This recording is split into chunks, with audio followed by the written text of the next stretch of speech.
tusitishe tusilete vifaa. Mheshimiwa Waziri Mkuu, tusipokee maombi ya mbunge. Mheshimiwa Waziri Mkuu, ni kweli hapa kulikuwa na changamoto kubwa ya wizi na tulichukua hatua kali kabisa, kwanza kuwasaka wale wote ambao wanahusika na wizi na tumeshawakamata, na miongoni wao ni madaktari wa hapa. Na hapa tunapozungumza, kwanza niwapongeze Jeshi la Polisi kwa kutekeleza vizuri maelekezo ambayo tuliyatoa na kufanikisha ukamataji wa vifaa hivi, na wahusika hapa wako ndani na tayari wameshafikishwa mahakamani.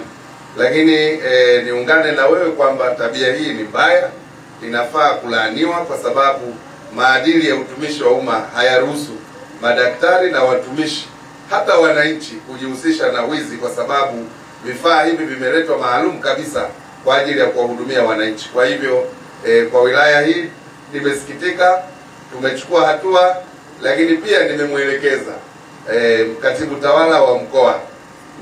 Nilichojifunza ni kwamba kuna uongozi dhaifu wa hii hospitali. Kwa hiyo tunafanya mchakato, hata huyo anayekaimu hapa kama mganga mkuu wa wilaya, mganga mkuu mfawidhi wa hospitali hii anapungukiwa na sifa. Kwa hiyo nimemwelekeza katibu tawala wa mkoa kuleta kiongozi ambaye atakuwa na uwezo wa kiuongozi na kuisimamia hii hospitali, ili masuala ya wizi, nidhamu mbaya kwa watumishi yasiweze kujitokeza. Kwa hiyo tuko kwenye hatua za mwisho za kuwasiliana na wizara, watupe mtu ambaye ni competent, anao uwezo wa kuisimamia hospitali hii. Tumebaini huko udhaifu wa uongozi.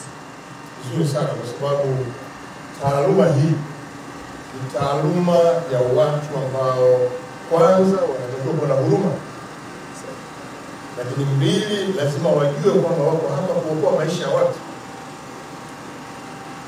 Jitihada za serikali kuleta mabilioni yote na hayo mnayoyaomba yanalenga kulinda afya za wale wananchi, na nyie wenyewe mkipata tatizo na nyie mpate kutibiwa hapa. Lakini mbili, malengo ya serikali kujenga majengo haya na kuleta vifaa vyote, tunawapunguzia gharama za kusafiri wananchi kwenda mbali kuomba kupata matibabu, ambapo kuna waaminifu wenye vifaa vinavyovifanya. Kwa sababu nyie hapa sasa sio waaminifu. Mnatengeneza safari za wananchi watoke hapa waende Mchosa, mnataka wananchi watoke hapa waende Geita, ambapo kidogo kuna waaminifu. Tutaishi na nyie kwa utaratibu mpaka